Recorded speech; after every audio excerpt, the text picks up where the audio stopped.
You're listening to Symposium, a year-round conference in the arts, brought to you by Pipeline Artists. So welcome to our one-on-one conversation with JT Ellison. JT is the New York Times bestselling and USA Today bestselling author of more than 30 critically acclaimed novels, including her standalone thrillers, A Very Bad Thing, It's One of Us, Her Dark Lies, Good Girls Lie, Tear Me Apart, Lie to Me, and No One Knows. The Lieutenant Taylor Jackson series, beginning with All the Pretty Girls, the Dr. Samantha Owen series, starting with A Deeper Darkness, and co-authored a Brit in the FBI series with the #1 New York Times bestselling author, Catherine Coulter. JT is also an Emmy award-winning co-host of the television series A Word on Words, now in its 9th season. We have a full, robust bio of JT on the website that goes into a lot more things. So, but she's fabulous. I met JT, to give you a little background on our relationship. I met JT back in 2009 when it was called Twitter. 2009. I know. And I had written about a friend of mine who had passed of ALS, and JT was so sweet. She found somehow somebody sent her something that I wrote, and she was so moved. She sent me like 4 of her books, I think. Like, yeah, just to say thank you. It was just like to just distract me from what we were going through. And it was like so lovely. And ever since then, I have been like her biggest fan, but not like Misery kind of fan, but a fan. So JT, first of all, I'm always fascinated. I know thriller is like a huge genre and people really, really love that. So what was it, that first book that I read of yours, Pretty Girls? What was it called? Pretty Girls. Yeah, Pretty Girls. If you haven't read it, I'm going to give you a little spoiler. The serial killer chops hands off of the people. And I'm like, okay, I want to know this woman. Like, what's in her head? Like, what drew you to that genre? What's a nice girl like you doing, writing stuff like that?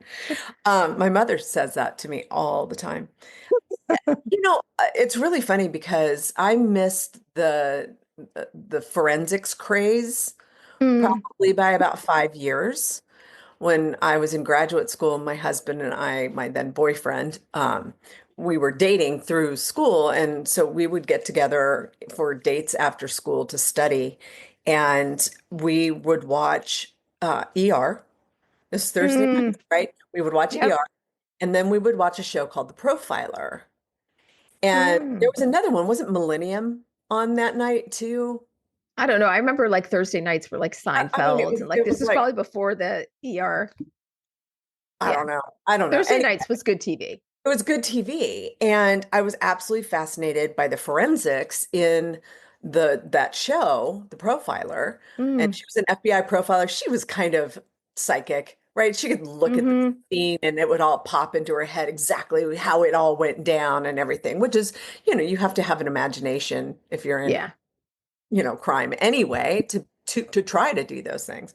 But it was really interesting. And I've always loved crime fiction. I've read crime fiction my whole life. But it wasn't until we moved to Nashville that I had been reading a lot of Tess Gerritsen and Tammy Hoag and Alex Cava and Lee Child and it was John Sanford actually that tipped me over into this. I really want to write a book like what he's doing, with a female lead. There weren't a ton of female leads, that we had Kinsey Milhone and a few, but there weren't a lot of really big female leads. So I wanted to run a female homicide detective who is half cop, half rock star. She's the warrior goddess of Nashville. The book, All the Pretty Girls, I dreamt the entire plot, except for the hands. I told my mom the story and she was like, well, what if he left the hands like in other states? And I was like, oh, that's a great idea, Mom. So, that was all her. We're going to blame her. Oh my God. I love that. But my mother just collects antiques. Like she doesn't think about chopping hands off. My mom's a big reader. My parents were big readers. That was The rule was if I could reach the book on the bookshelf, I was allowed to read it. And happily, I was a Ah, very tall kid. I'm you 5'11". are very Oh, tall. I'm really tall, and I was really tall, really young. So I was 5'8" in elementary school.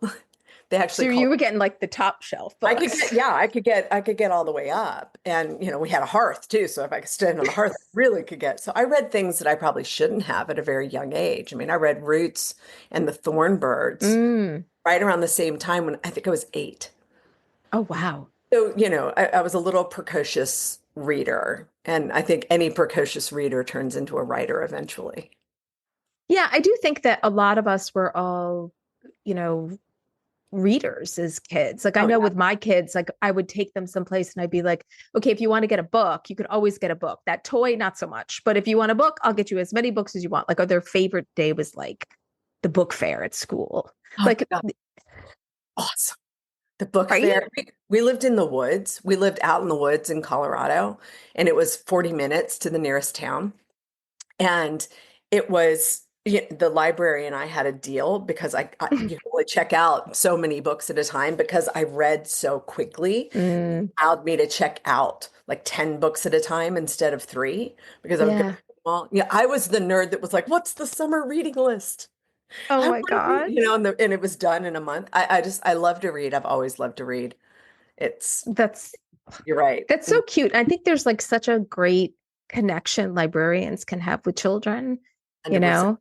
And that's I think sometimes I wonder like are kids today missing that because so many of them just go on Amazon and get a book or they go get a Kindle or they and like I'd be curious we should have to do a poll one day and see like how many kids still go and check out books and With the library. Yeah. yeah, I know a lot of my adult friends do, but I don't know about the kids. Oh, no.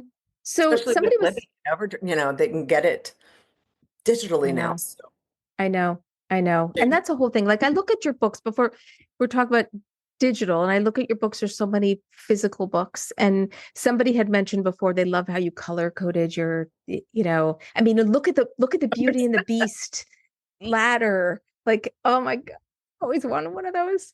But like when you consume a book, do you still mostly buy a book, physical book by hand, like to I hold in your do hand? everything. It depends. So much of my reading, and I'm sure yours too, is reading advanced copies of Mm-hmm.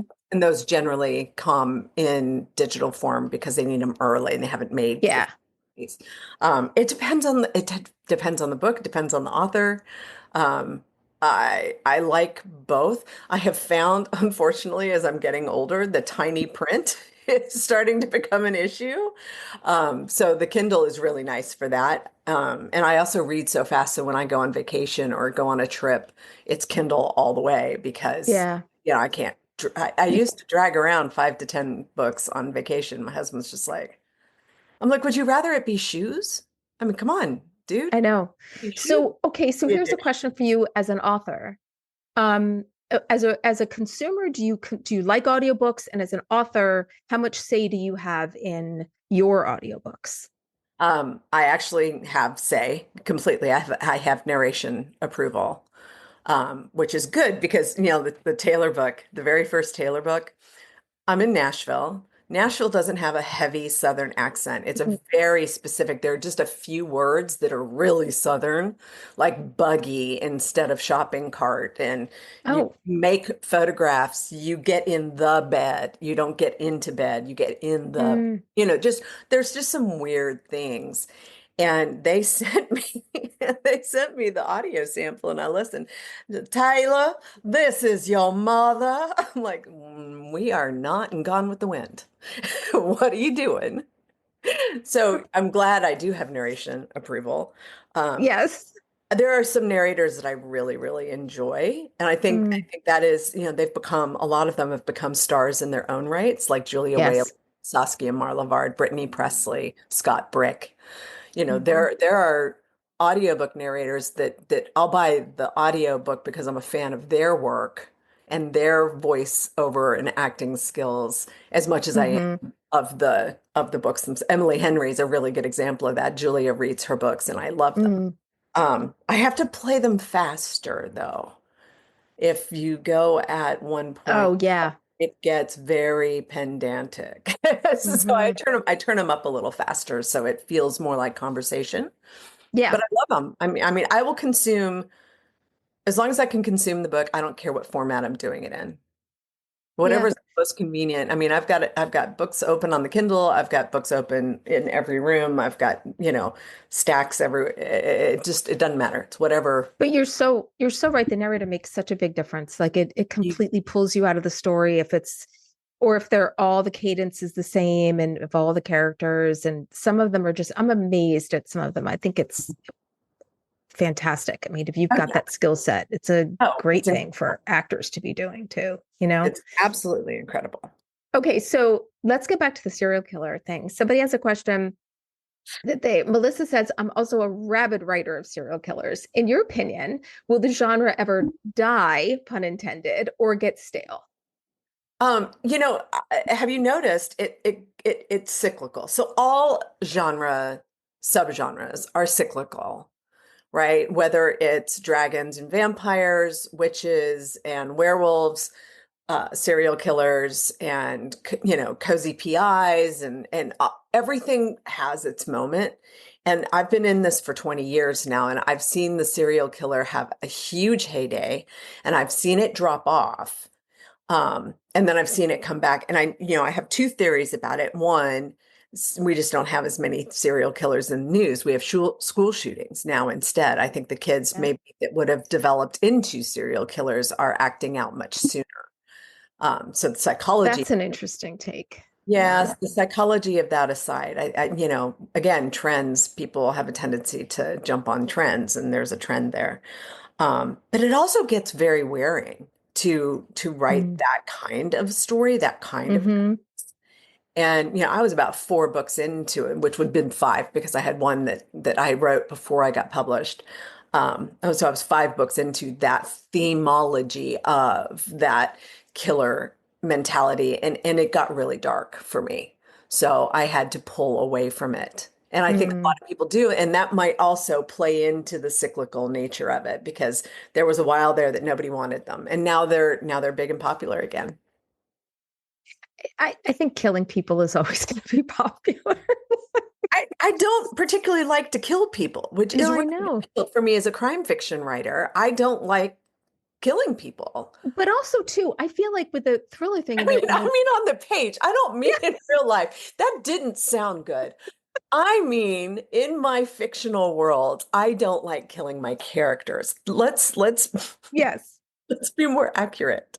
But also too, it's like you've got to keep thinking of new and fresh ways to kill people. Like you can't just go up and shoot them in the head. Like you got to keep thinking of all these new, fresh, different ways. Right. And there's nothing that you can think of that somebody else hasn't already done, Yeah. uh, which is awful. It's, yeah, there comes a time when it's like, okay, you get just as much impact for the reader and the story with the tension of blowing up a mall as you do having a string of Mm. murders set around the set. Hmm. And it does, you don't have to have that particular kind of tension in a story, if you like me, start getting uncomfortable with it. But Yeah. Yeah.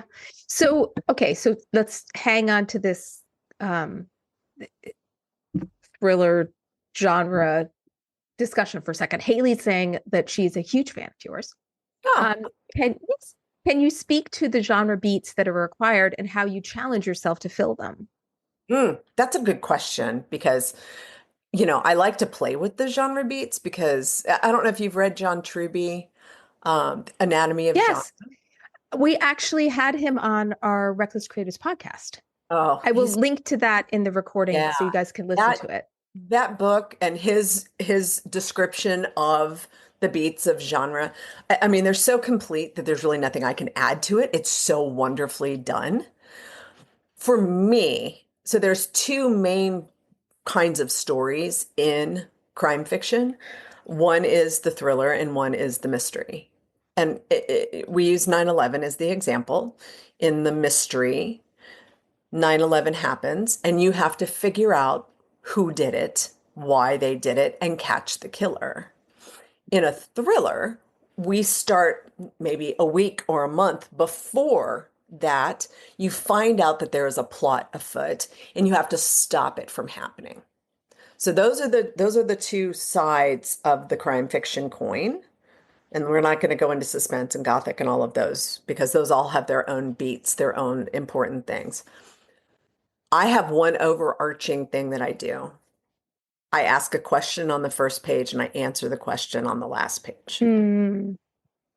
And as long as you're doing that, everything you're doing, it doesn't matter what the beats are. The best stories actually combine beats from multiple, you can have a romantic element, you can have a suspense element, you can have a mystery element, sci-fi element, supernatural. You combine all of those. There's only 7 plots, right?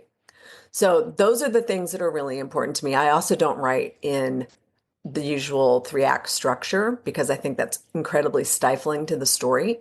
I do probably 6 acts, maybe, certainly a 4-act structure where I've got turns at the 25, 50, 75. So that's where my important beats happen.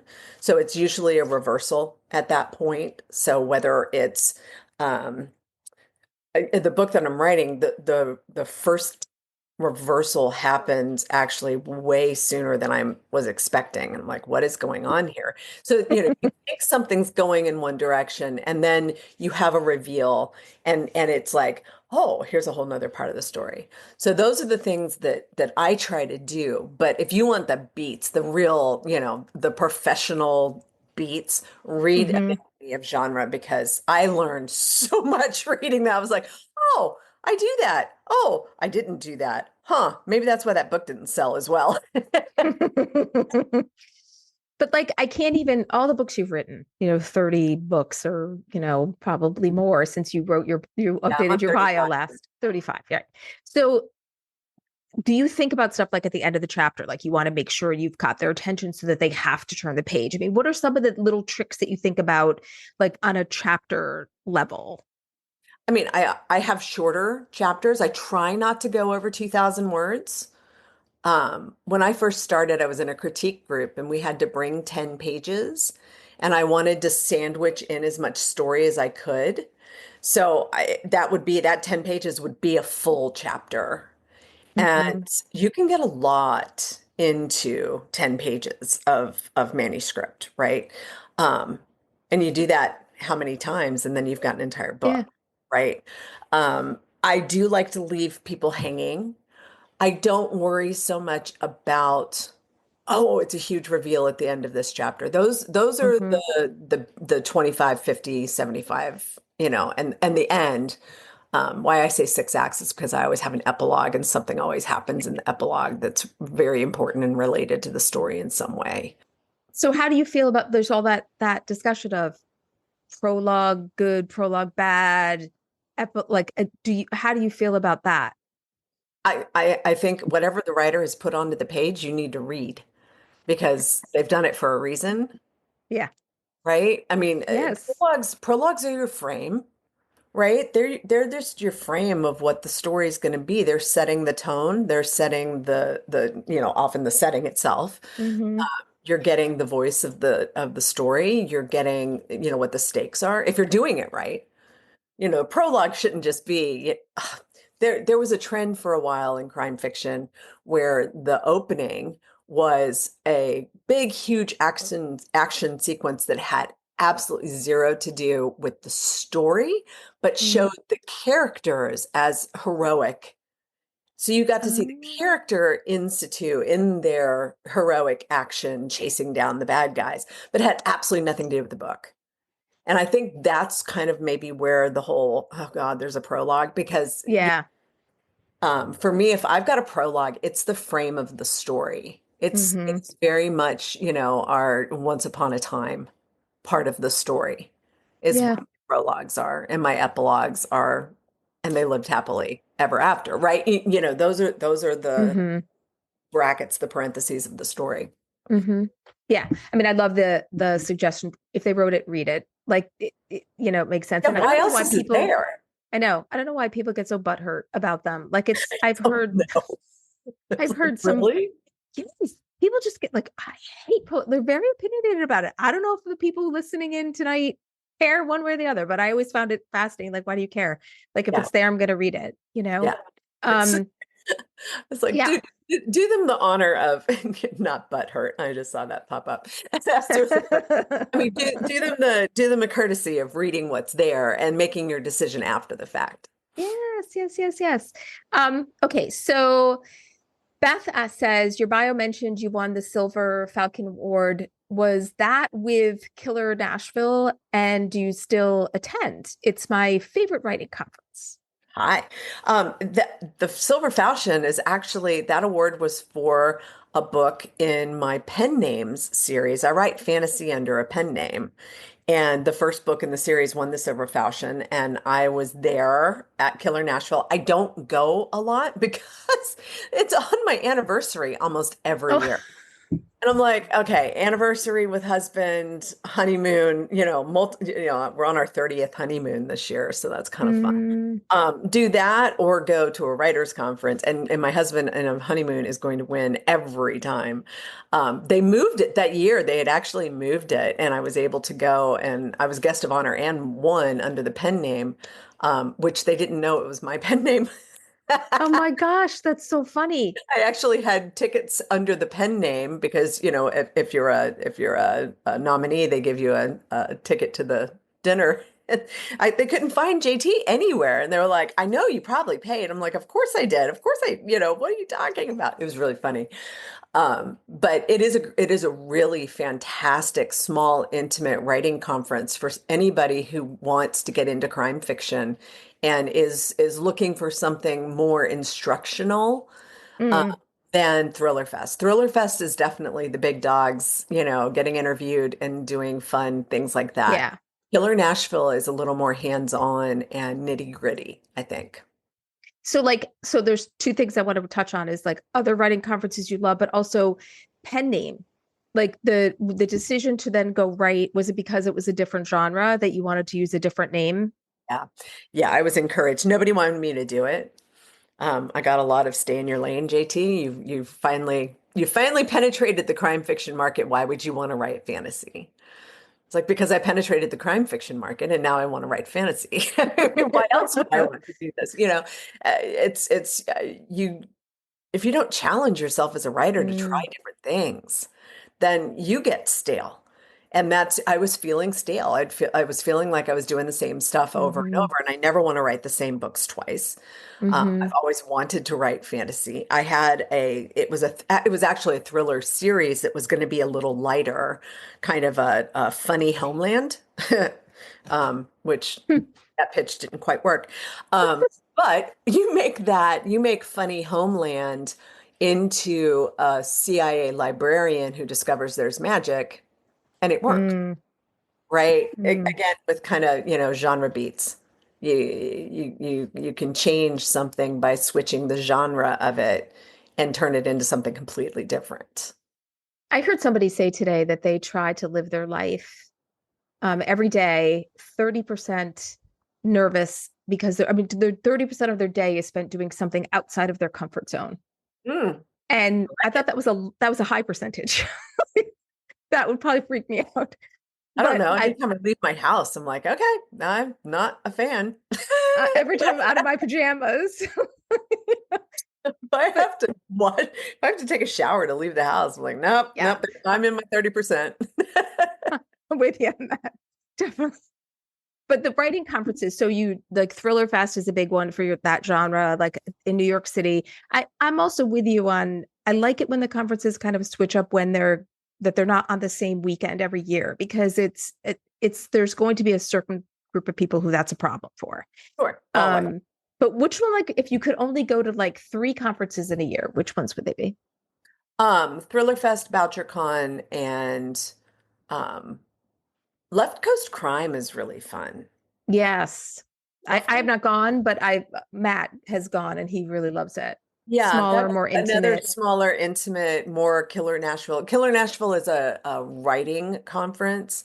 Left Hmm Coast Crime is a writers conference, but it is, that's where fans go. There are not a lot of fans that go to Killer Nashville. It's more people wanting to learn how to write. Yeah. But Left Coast Crime, yeah, exactly. It's very chill. It's very chill, and it's, always in the West Coast somewhere from, what is it, Colorado and Idaho Hmm. West, and you know, it's fun. It's a fun one.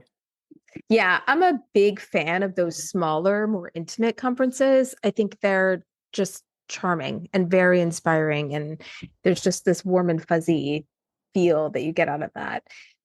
So Stephanie says, what are your best tips for researching crime elements, such as forensics and inner workings of law enforcement? And for writers who are newbies to this genre, where do we begin? So I'll tell you how I did it. When I decided I wanted to write this story, I called Metro Nashville.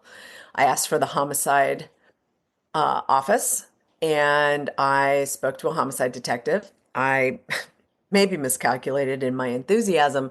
I asked him if Nashville had ever had a serial killer, and I was really excited because I was very nervous. And he was like, huh. And he talked to me for about a half an hour, I think maybe just making sure I wasn't trying out for the job. And he ended up saying, why don't you come and do a ride along? So I ended up doing 8 ride-alongs. I spent a lot of time with homicide. I did overnight patrol. I did autopsies. I'm a very, very big believer in hands-on. When I was doing the FBI series, I went to the FBI offices in New York and I interviewed people in Quantico. We went to Quantico. They wouldn't let me in, but we went to Quantico. So at least I knew what it looked like driving that Mhm. road to go in there because something happened on that road in my story. So, I'm a big believer if you can do firsthand research, do it. Primary source is always best. And your local police departments put on Citizens Police Academy. FBI has a Citizens FBI Academy. It is definitely it's a completely accessible world. Um, and make friends with somebody who has contacts. Now Thriller Fest provides a lot of this. They Mhm. have an FBI day, so they've got FBI agents there that you can interview, and they do a symposium, and they have people in with their weapons. There's a couple of weapons conferences where you can go and learn, because you never want to screw up a gun. uh, Mm-mm. you will be dragged over the coals and not taken seriously ever again. Um, if you screw up a gun. So it is definitely accessible, I think. There was a guy I met, his name is escaping me. I met him at Thriller Fest and he was teaching a session on guns so that people wouldn't mess up. Yeah, I mean, it's that And kind of then stuff. I feel like, cultivate those contacts. For hmm. a very long time, the homicide detective read all of my books. Now, when I Oh, stopped wow. writing those particular kinds of books, I moved on to something that I didn't need. But I have a death investigator who reads all of my books to make sure I get the death stuff right. And, Yeah. I have a poison that it's presenting correctly in autopsy. And, once you And cultivate if those people, then it's really great. and if there's a poison that's only made in Italy, you'll have to just fly to Italy and just No, torture yourself. it's a hard life, but I do have a tendency to set things in other countries and have to go and make sure that, it's really interesting. One of the things that you got to use all your senses when you write, obviously, Mhm. and when you're doing research and imparting that to the reader, you have to hit all of those senses. And there's one thing that you just cannot get without being there, and that's what it smells like. Mm. You can hear it, but you can't smell it. So when I do write a setting that I can't go, I use Anthony Bourdain's show because he has such an evocative description of what the smell of the area is Ooh. that you can really. I had to do something in Malaysia, and I obviously have never been there, and I used his episodes where he had gone to the various places that I needed and used the scents that he talked about. I mean, smell is everything. Smell makes It what is. taste It taste. is. People are saying very smart. You're very smart. You are very smart. That's why we have you here. I And just have Kath I've just got a few shortcuts, that's all. and Catherine asked about the which I think you answered about the, do you have any people you who advise you on the accuracy of the law enforcement Yes. procedures. Yeah. Yes. So I've got different people for different aspects of it. I've got a virologist. I did a virus book. As a matter of fact, when COVID was just kicking off, I wrote him, and I had been seeing some stuff from some other people that I had met and talked to coming out of China, and I was flipping out. And he was like, "Tell me what you think is going to happen." And I wrote him up a whole thing, and he wrote back and he goes, Mm, "Wow, that is why they pay you the big bucks. That's not going to happen. That's not what we're looking at." 3 weeks later, he wrote me back and he said, "Every single thing that you are saying might happen has happened, shut down." That was in wow. that was in January before we got Yeah. going. So, they knew this was coming early. So Yeah. it's really handy. You might be able to avoid a pandemic and continue having toilet paper when all of your friends don't. You're like, okay, before we shut down, I better go get some toilet paper. Oh my God, we still have industrial boxes of toilet paper in the garage. Did you ever see that episode of Larry David and Curb Your Enthusiasm when do you ever watch that show? When they found their friend had like all this had been hoarding toilet paper. Like it was a whole I am thing. that friend. There you go. I'm hoarding dried diced chicken and egg powder right now. Oh, what are you going to do with the egg powder? Well, we're having a massive egg Oh, shortage. that's right. The The egg eggs. yes. Yeah. Oh, They've egg killed all powder. the killed all the chickens. We have. Yeah. I didn't even think about egg I powder. live I live on chicken and eggs, so it's like this is a Oh, problem for me. that would be a problem for sure. So Jay asks, how do you balance writing and reading? Do you set aside like a certain amount of time during the day? Like, how do you give us a little bit of your beyond, like taking that question beyond, a little bit about your process of what the day in the life of JT Ellison looks like. It depends on what I'm reading and how much I love it. If it's for blurb, if it's something I'm doing a blurb and it's due in a few days, I'll spend the mornings reading in that scenario. Sometimes I'll read in the morning just when I want to be inspired or really want to, just get my mind into a creative space. I'm not a morning person. I wish to God Mm, I was the kind that could get up at 5 a.m. and work. I am not. I am not functional until can't do well that after either. 9 o'clock. I'm a night owl. I just don't. My big creative time is from about 1 to 4. I Mhm. can start working at about 10. If I can get 1,000 words before noon, we're in business, right? It's going to be a good day. If I have any kind of event during the day, I can't write. It just shoots me. I Mm, can't shoot myself in the foot. Like if I've got a physical therapy appointment or something, it's really hard to come home and function and yeah. work. So I try not to do that. I try to section out my day so I can do it on Mondays and Fridays, things outside Hmm. of the house. That gives me Tuesday, Wednesday, Thursday of just full bore, deep work, critical, infrastructure kind of time for the book. And I like writing on weekends a lot because, there's no need to check email. Nobody's looking for Yeah. me, nobody needs anything. So yeah, I've always been kind of a 1 to 4 writer.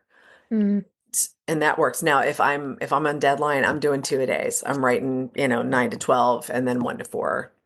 yeah. But that's, you can get a lot done in 4 hours. You can get a Oh lot, my gosh. a Yeah. lot of But creative. like on a day like when you're doing those double duty days, I mean, your brain has to be so tired, like just at the end, because it's like there's I don't know how sometimes I'll be like writing and I'll be like, how come I'm so tired? Like later on in the day. It's like, well, because I did a lot of thinking. Like there do Yeah. you ever feel No, like that? I Like, mean, yeah, that brain energy is that's a real drain on what you're doing. I have to force myself to stop though. I mean, if I'm going and it's yeah. like, oh, you're at 2,500, 500 more words. Hey, you hit Hmm. 3,000 and you go for 4, I'm like Bob Barker, whammy. Let's do it. Let's do some more. I remember you showing me Scrivener program. Mhm. I took a train down to New York just so JT could Just give so me a we could do the personal. Scrivener tutorial. That's right. And I remember you telling me that you love that little thing where you could put a set a goal of how many words you want to write that day. And that Yeah. whole goal tracking thing was like what made that program really shine for you. I'll never forget that. Yeah. Every time I open that, I think of you. Very Pavlovian. I'm very, there is very much here is my time. I usually put on an ASMR room too. just to Mm, tell my brain, oh, hey, it's time. It's time to yeah. stop looking at stuff. I've been on a social media sabbatical, which has been absolutely wonderful and healing for Yeah. for the dopamine, even though I've been on Twitter a lot, but that's fine. Twitter has turned into news for me. I'm not using it for Right. marketing or anything. It's just for news. So I haven't done anything. I've got a Substack and I've been on my Substack and Mm-hmm. it's been very healing. I feel like the lesions are starting to heal from the Mm. algorithm constantly doing that. Um, And it's really a challenge. I think a lot of writers have that struggle of, what if I don't have a platform? What if I don't have a lot of followers? Like, how do I, and try to, and now there are so many more social media platforms because people are fleeing X and people are doing, then it's like, oh my God, I only have so much time. Like, I just found you on Blue Sky today. Like, and it was like, oh, okay, yeah, she's here I've got too. it. No, It's I'm like, not there. I'm not there. I right, just, I have a branded name, Thriller right, Chick. So right. anytime there's something that pops up that looks like it's going to be the shiny new thing, I just go and claim Thriller Chick. I have an RSS feed that Mm-hmm. out. I use Deliberate. So Mm-hmm. my RSS feed from my blog feeds out to Threads, to Oh, that's Instagram, awesome. to Blue Sky, to all of that. So I'm consolidated in one place, and that's just shooting out to the different, because yeah, it's gotten, and that's probably not a terrible thing. I think we're going to look back on social media like smoking. It's going to history is not going to be kind when we look back on this moment. That's a whole other That's a whole different, whole other that's symposium. But a it is, different. I think my point of bringing it up is to just kind of say to people, I do the same thing. New one comes up, I grab my handle, and then like I set up a Blue Sky over a year ago, and then I didn't really go back to it till recently. Grab your handle just so you have it, walk away because 99% of the time it's not going to go anywhere, but at least you've claimed your handle and don't freak out. Go wherever you feel most comfortable. Yeah, And do the thing, pick one and do it well. Mhm. Oh Because my God, I just remembered you gave me the best advice about Twitter. what was that? I know. Look how great you are. Back in the day, I remember things got crazy and I wasn't really online very much. And you said to me, Jeannie, Twitter is just 10 minutes. If it happened more than 10 minutes ago, no one remembers it. On to the next thing. As soon as you jump back in, it's going to be like you never were not there. Yep. They don't know. That algorithm Oh, moves so fast, nobody knows you're not there. You know how I learned that? I did a 6-week sabbatical and I was so proud of myself. And I came back and said, I'm back. And they were like, we didn't know you were gone. I was like, and I am not ever going to put any value on social media. The publishers put all this value on it. They force us to have it, and mm, now it's just entertainment. And I'm an artiste. I am not, I'm a writer, right? My job is not to create cool Canva yeah. stuff to post up or create neat reels and learn how to do all of that. That's not my job. My job is to write books that you love. And the rest of Hmm. it can go hang as far as I'm concerned. So, question about the rest of it, because there is the business side. Okay. So, your job is to write these great books, which you do. So, now I just want to step into that business lane for a second. Like, well, you are published by big publishers, so they probably take care of the PR and stuff like Mhm. that. But like, you also have your own small press, I do. which I want to ask you, was that named after your kitty cats? Yes. Yes. So it's Two Tails Press. So because I had twin kittens, and if you Mm-hmm. look very closely at my logo, there's a shadow ear. So there's two ears, and then there's a shadow ear, and that's for their fairy god cat who led me to them in a moment of need. She Oh. several years earlier, and I didn't want to not honor her spirit because she literally laid on my first 17 manuscripts. And I couldn't, not honor her somehow. So two tails, three tails didn't sound right. The case was wrong. So it was two tails with that lovely thing. Oh, But that's so sweet. yeah, here's the problem with the small press. If I was only doing that and I was putting all my energy into it, yeah, I would really need to be focused on the social media. Um, I came along in social media a long time ago. Mm-hmm. I was on MySpace and was doing okay there, and then Facebook started, and we had a private Facebook. It was when it was still the college network. We Hmm. had a private Facebook back in 2006. Um, and then it blew up in 2007. So it's changed so much Yeah. from what it was. And, the publishers are like, oh, you got to do this and you need to do this and you need to do this. And if you don't have a platform, I'll tell you how you get a platform. You write an excellent short story and get it published. You Hmm. write a book that they can't ignore, and that gets you the platform. It doesn't matter if the book is good enough. It doesn't matter if you don't have 10,000 people on Instagram. It's just Yeah. the work has to be the important part of all of this. It just has to be. Yeah. And I see so many authors spending so much money on PR themselves. Like they'll drop 20 grand on PR. And it's like, oh my gosh, you have to sell so many books to get that money back. And And it's such a crapshoot. Even at my yeah. level, even with everything that we do, nobody can guarantee I'm going to get. I didn't get a PW review for a very bad thing. I got 6-starred PW reviews in a row, and they refused to review a very bad thing. I mean, there's no Wow. guarantee. Yeah. So it's craps, right? You're playing craps when you've got PR. Yeah. You're hoping that you're Hmm. gonna roll and it's gonna hit and you're gonna be like, woo, it's gonna be great. But the chances are there's so much noise out there, it's not gonna happen. The only way you can do that is having a book that is so outstanding that they can't not talk about it. That's always the goal.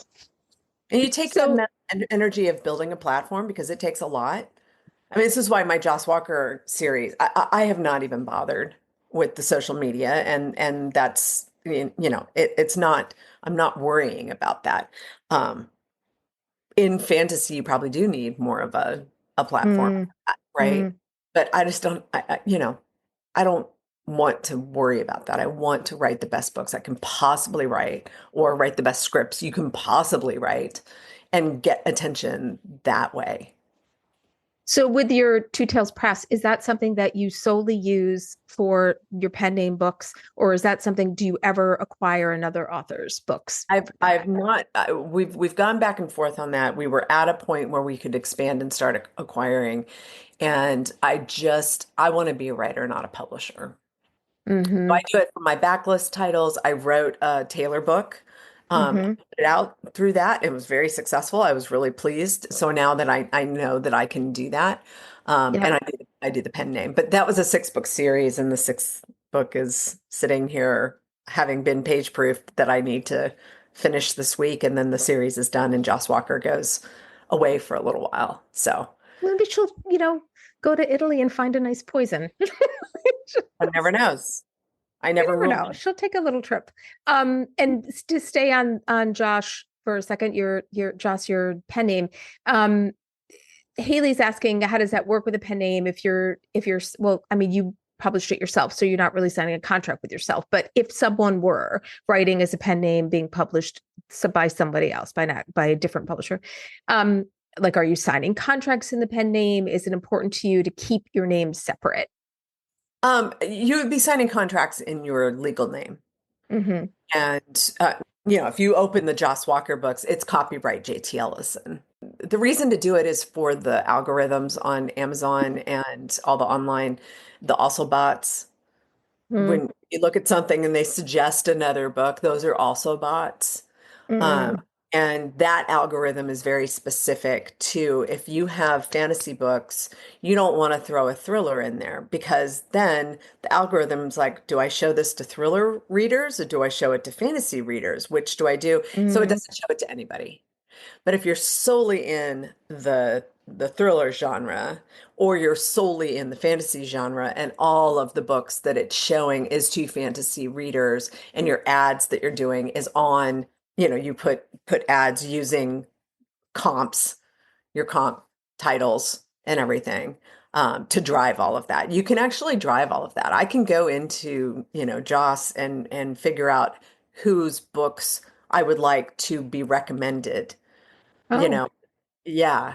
Oh yeah. There's a whole back end to self-publishing and indie publishing that is really fun. It's fun. I Crazy. love it. I really love it. And that's why I Do you always wish you started that a little earlier, or are you I fine with started how it it went? back in 2000. I think 2009 is the first one I Oh, put out. wow. Yeah, because I had a bunch of short stories and I look at ew comp titles. Yeah, I know. We all hate that. But they're necessary. I started with short stories. And then I did a couple of anthologies where, I had a really cool idea and I would just Yep. brought some friends in and, they wrote stories for me and I published those. And, I had a really cool assistant who knew a lot about publishing, so I was kind of creating work for her. So I ended up with a bunch of stuff published there. But I love knowing the back end. I think you always need to have a plan B. Publishing is a very fickle beast. Hmm. It doesn't hurt to know how the sausage is made. Doesn't mean you have to make the sausage, but it doesn't hurt to Yeah. know how it's made. Yeah. We have a self-publishing symposium. I'll link to it in the show notes. And but it was just fascinating just to see the process of, because it's the process of, It's the publishing a same, book. yeah, And if you're doing it, if you're doing it the way I'm doing it. I mean, hmm. Two Tales is an indie press. It's not that I'm just putting a manuscript up on KDP. I mean, I'm actually Right. distributing through Ingram to all, I used to distribute through Baker and Taylor for a while. I'm trying to get my books in the libraries. I'm doing, sales calls and all of that. It is an indie press, but it's an awful lot of work. And I just decided, you know what, it's great to know how the sausage is made, but I want to go right and let somebody else make my sausage. Hmm. It's like it DoorDash. I just want to take my sausage out of the refrigerator and throw it in a pan. Yeah, I I hear don't you. need I don't need anything more than that right now. But it's also kind of good. Well, although if you really knew how the sausage, let's not get into a hot dog conversation. Uh, okay, so somebody's asking about JT, about going by JT. Like, did you do that to avoid some sort of gender bias? I mean, they're trying to decide whether to use their name versus initials for that So, reason. so it's a really good question, and I well predate a lot of this. I was called JT my whole life, and Hmm. all this sausage talk. Yeah. Sorry. It's a thing. It's what girls do when they get together and talk. It's about the sausage. I'm kidding. Oh my God.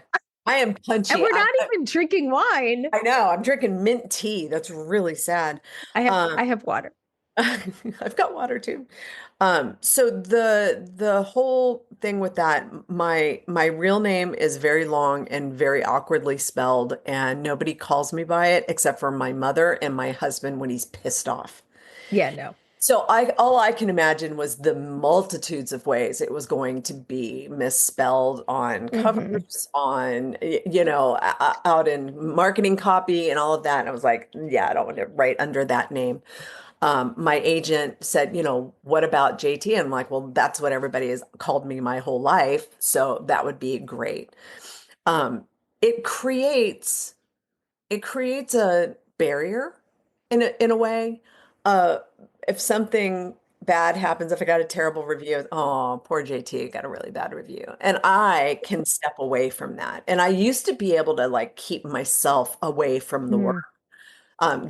That's stopped happening once you start touring and once, you're actually out there in the world, it's kind of hard to not to separate your art from your personal life. But yeah, I like having that little bit of barrier to entry for just random Mm. people, nobody knows my name, which I'm totally fine with that.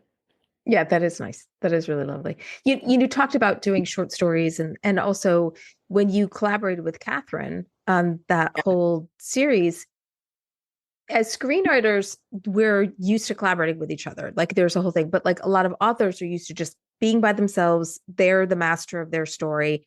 Like, how was that collaboration process for you? And was it, what did you learn from it that actually helped you then become a better singular writer Right. again? Two heads are better than one. Hmm. Right? There's always a moment in the story where I've hit a wall and I have to reach out to a writer friend and say, hey, this is where I'm at. Or I have to sit down with my husband over dinner and say, let me just run this by you. Here's the problem I'm having. He's good at that though. He's the plot whisperer. Yeah, he is. He's really good at that. Sometimes it's just a simple, once I say it out loud, it's like, oh, I've got it. And sometimes you really just are stuck and you need somebody to step in and give you a little bit of advice. With Catherine, so you and I did a little bit of a collaboration at one point. Yes. I was absolutely astounded how an idea became a completely different story. Mm. That But and I think we went a little darker than you wanted to go. But no, that's it okay. wasn't. You went lighter than I wanted to go, Oh, actually. okay, good. It's actually a little lighter. It's interesting. It's interesting to me how that kind of the script writing collaboration and the co-writing collaboration is different. Mm-hmm. Right? You're looking at all the ways to make a script into the best movie it can be, right? Mm-hmm. It needs to have, or TV show, it has to have very specific beats that are, kind of inviolate. You have to have all of these things. When you're working with another author, and everybody does it differently. So Mm-hmm. some people, one person writes a chapter and then another person writes a chapter and you do it like that. Some people take a character and they write that character story and that one writes that character story. Catherine and I were different. We sat down, we outlined the book. Neither of us were outliners, which was a challenge. We would outline the book, and then I would come back to Nashville. I would go out to California. We would outline the book. I'd come back to Nashville. I would write the book, and then I would give it to her. Now, halfway, I would always, instead of going to a friend or going to my husband, I would go to her and be like, Mm-hmm. here's where we are in the story. This is the problem I'm having. And the two of us would start going. And I mean, we would literally just be writing together. She would be saying, Mm-hmm. I would be writing it down and I would be saying things. And, there's so much, we're so mixed in that book. I don't know who wrote Mm-hmm. Yeah. because there were some points we were literally just live writing together, which was really fun. So it's different when I'm sitting alone. Now I'm like, man, I could use another brain on this. What am I missing here? I'm missing something, and I know that, somebody else is going to have a better answer for me. That's what I love about, like, I always feel like there should be like a brainstorm writer for hire, like somebody who Oh, you just like bounce ideas off of, like screenwriter Matt. Like I used to bounce ideas off of yeah, him and stuff. Like it's I say screenwriter Matt because I also have a boss named Matt, and that's how we yeah, we got define the difference between them in my household. But it's so wonderful because that person has no ownership over the work, but you need somebody to just bounce ideas or somebody to just call you out when they say, you're playing it too safe here. Like yeah. go deeper. Like this is on board, or I don't like this character now. Like you've kind of lost me. I With have Matt, a I think it's really great. I have a friend that, is like the 30% in friend. Mm, And I have it's probably 75,000, 80,000 words where I've lost the plot entirely. And I would rather jump off a bridge than finish the book. It's so terrible. It's so awful. It makes no sense. And that there is a person that I always call at that point. And she'll hear the phone ring and she'll be like, you're at 75,000 words. And she'll pick it up. You're at 75,000 words. Because we only text or see each other in person. I never call. We never call each other unless it's like, a problem. And it's so funny how she always knows. And it's like, I'll just explain what's going on and she'll say something. I'll be like, oh my God. And then I have to go blow up the book. So yeah. happens every book. I want to ask you about something that I happen to writing a personal story. When Mm, you wrote, yes, when when you wrote It's One of Us, mhm. and you messaged me and sent me a link to the arc, and that was, I can't imagine how hard that was for you to write. But you took something personal that happened to you and a painful thing that happened to you and turned it into this mystery thriller. Can you speak a little bit about that? Because there's a lot of people who say, like, write what you know. And then sometimes people don't have anything interesting that's really going on in their lives, but sometimes people do. And sometimes revisiting those traumatic things or whatever is very difficult. But those are the things that are heart, and you bleed on the page. So could you speak a little bit about tackling a project like that for anybody out there who's thinking about writing something deeply personal? Ugh, it's hard. I mean, and I won't even dance around it. So the book is about infertility, and it's very much the journey my husband and I were on. And when you and I were talking, this was the same story. It's the Mm-hmm. same base story of my husband and I's journey through infertility. And spoiler, it didn't work. We don't have kids. And second spoiler, we survived. Mm-hmm. So it was, I've always wanted to write the book. It took me 10 years from the time that you and I were kind of talking about it, and we went at it from a completely different angle. Mm-hmm.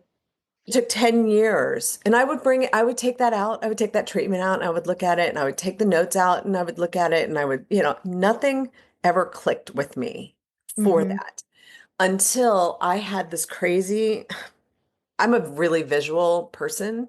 Mm-hmm. And I had somebody I was sitting here one day and this woman popped into my head. She was walking down a beach and she had her arms around herself. She was wearing chinos that were rolled up. She had dark hair. She was so incredibly sad. And I didn't know what was wrong with her and I wanted to know. And I started asking her in my mind, what is wrong with you? What has happened to you? And I realized she had just had a miscarriage. And I went, oh my God, I've been going at this story from the men's point of view, from the Mm-hmm. father's point of view. For 10 years, I've been trying to tell the story through his lens. I have to tell it through her lens. And literally, I mean, it was like lightning clapped. It was amazing. God, I love those moments. It's just what That makes, first chapter, I was like, oh my God. I think yeah, I actually just found how to write about a body.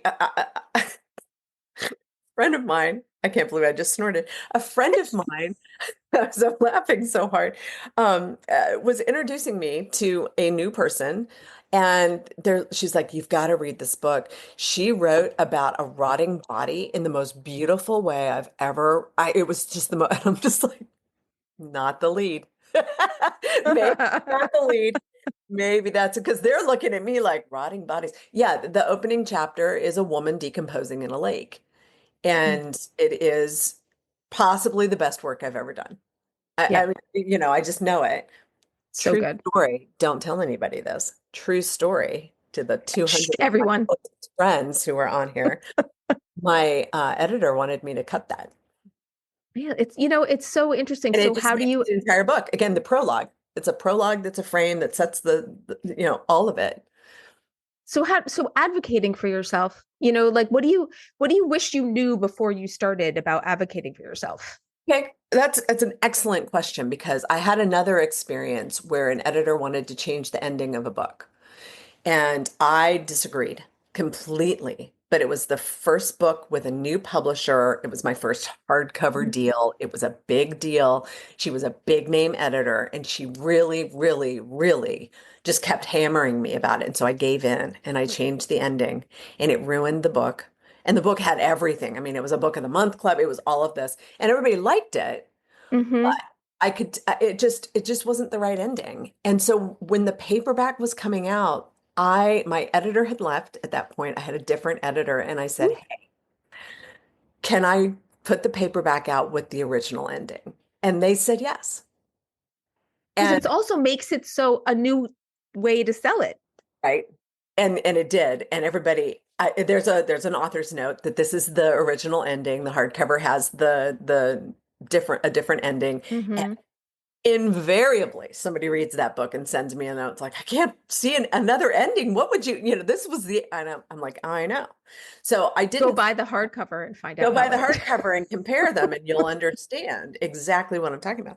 It left things very amorphously, up in the air instead of having a nice, tight, ooh, it's really cool.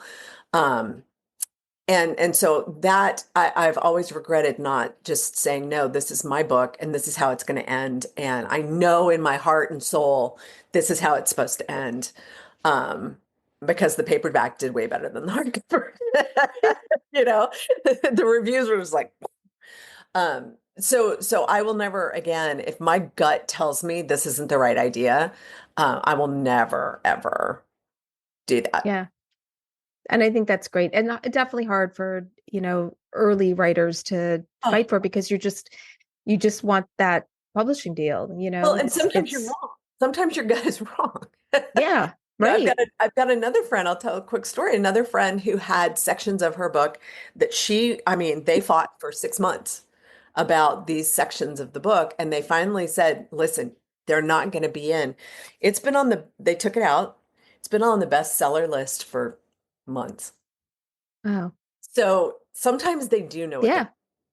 Yes. And I think taking notes is a whole other conversation. I mean, we've had that conversation at Symposium before, Oh, but like, yeah. mostly from a screenwriting perspective, but would love to have that conversation with authors and agents and It's maybe like a hard. panel, because it's That's a also good hard to idea. give notes for people who don't want to hear them. Yeah, it really is. It is. I have a hard time, I think everybody does. It's like, what are you Hmm. talking about?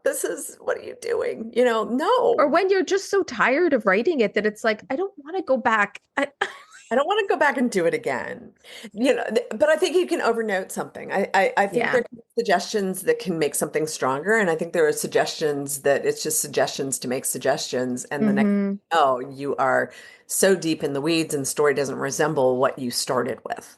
That's called Hollywood. I am aware. I'm aware of how that works. And then you I always just really would smile like and say, to. oh, that's really interesting. One of these days, I need to learn how to write a screenplay. I need to learn how to adapt my own book so that Well, I can, let's meet in New York and we'll have a and we'll weekend do that. together We'll have a and we'll weekend do and that. you'll teach me how to be a screenwriter. Absolutely. I wanted Paula ask a question, backtracking a bit. She said, you mentioned that you're a couple decades into writing. At what point did you feel you were truly a success and perhaps actually knew you could make a living at this? Mm. I've been a full-time writer from the first contract. It was a 3-book contract, and it was enough to pay the rent, which was incredible.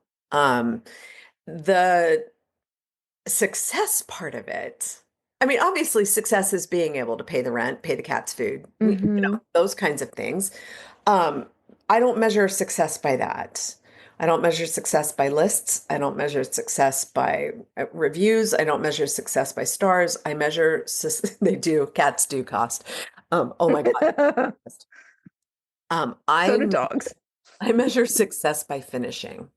The Mm, more I finish, that to me, I'm like, because if you finish, then you can have a sale and words equal money.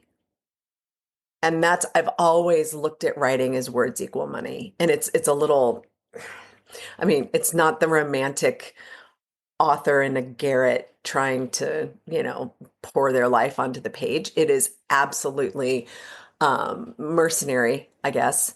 But I think you can make money with your art. I know Elizabeth Gilbert says, don't use your art to pay the rent. And I'm like, what are you supposed to use it for? You know, of course you want your art to pay the rent. That's the goal, right? And that's, but if you finish, the more mm-hmm. you finish 3 books in a year, that means you're going to be able to sell 3 books in a year, and that triples your income for the year. Mm-hmm. If you sell a short story, if you sell 15 short stories in a year Mm-hmm. versus one, I mean, it's just truly, and that takes that kind of takes the pressure off of the accolades and the ego and all of those things. If you can focus 100%, I'm going to write the best book I can possibly write at this moment.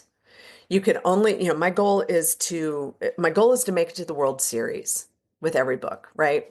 I Mm-hmm. want to make it to the World Series. Some years I'm going to be the wild card and I'm not going to make it in. Some years I'm going to make it to the ALC championship. Okay, cool. And some years I'm going to make it to the World Series. And Mm-hmm. like 3 times in my career, I've won the World Series. So, I mean, baseball metaphors aside, I really think that that's what your goal should be, is trying to finish and knowing that you've written the best book that you're capable of writing at that time.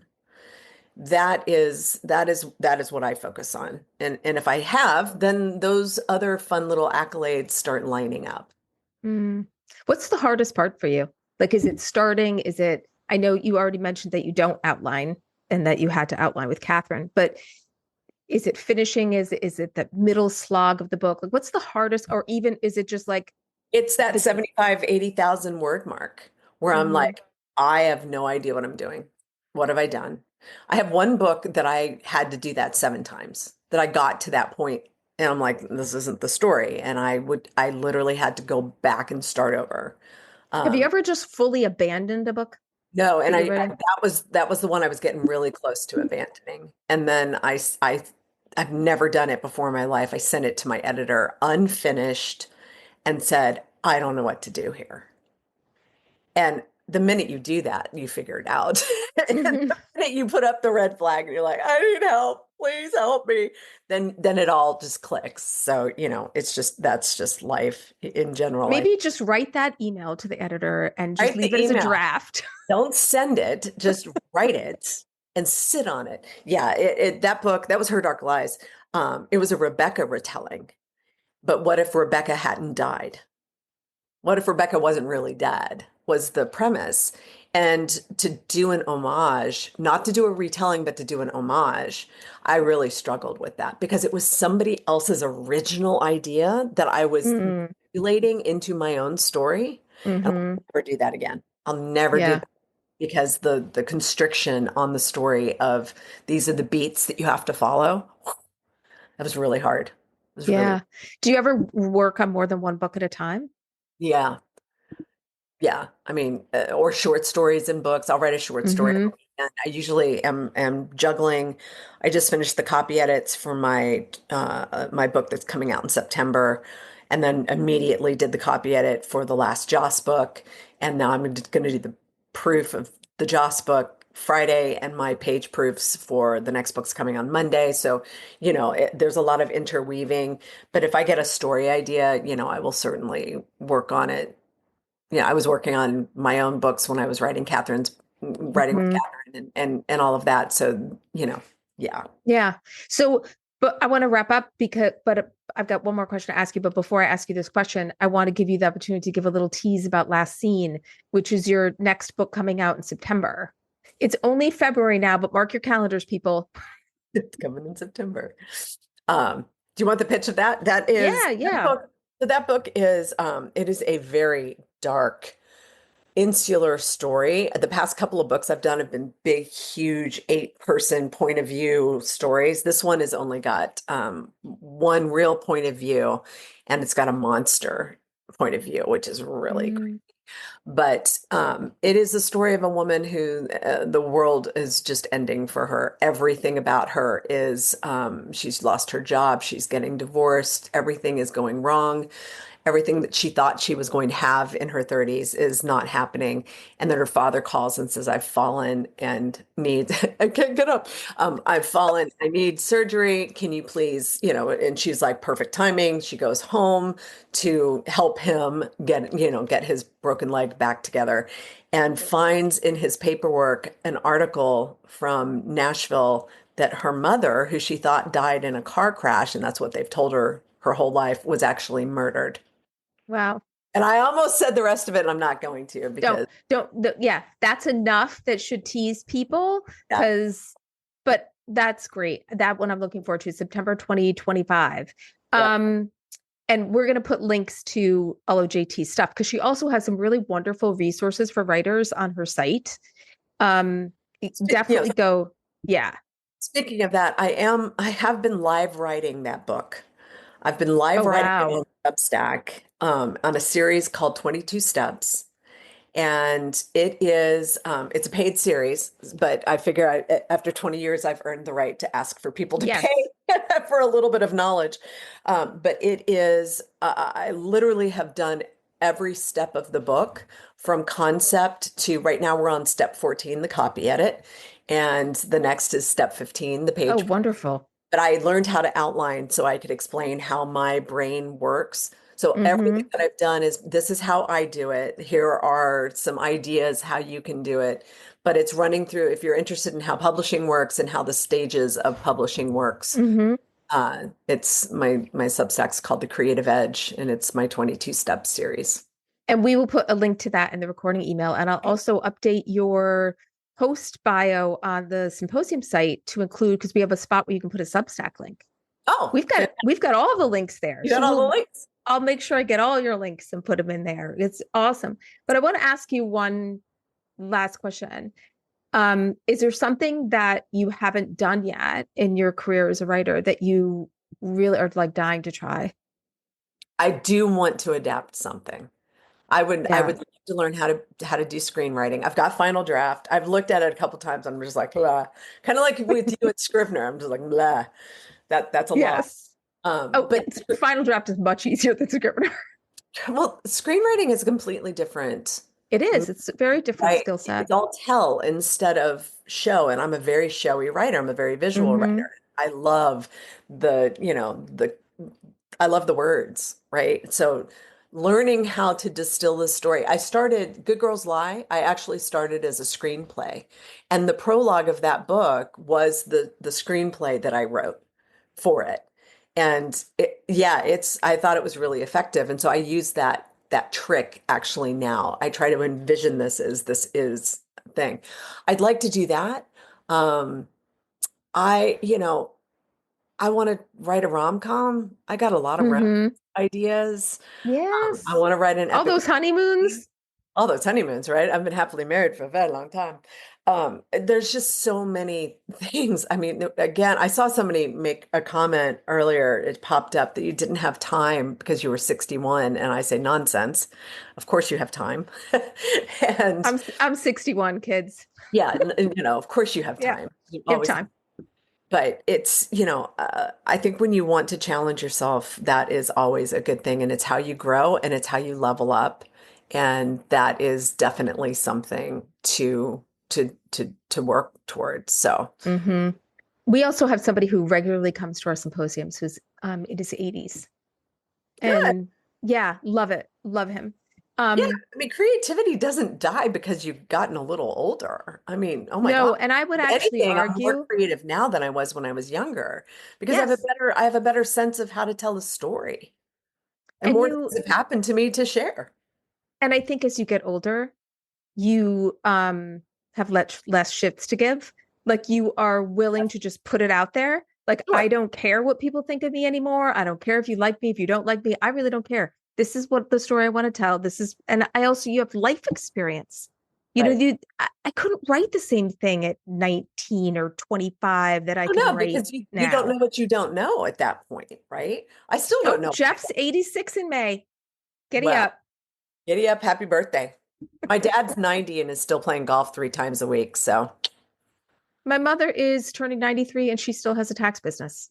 Nice. I mean, you can do anything. You love. Yeah. Anything you want. Well, JT, this was so lovely. And thank you for having me. It's been fun. Thank you so much. I wish I could have seen more of the chat. I've seen a couple things pop up. You guys, you're a blast. When we get the recording, it gives me a list of the chat and I'll send it to you. Great. Well, if there's anything that y'all need or want, or I didn't answer that you're interested about, just reach out. She's very accessible. On Substack. On Substack. I'm not paying attention to the other social medias right now. I'm taking a big old break. Which I think we should all do. Maybe just everyone take the next week off. Yes. It will do amazing things for your brain. Symposium is brought to you by Pipeline Artists, a division of Pipeline Media Group. To learn more about upcoming live symposiums, visit symposium.pipelineartists.com and follow us on Twitter @PipelineArtists.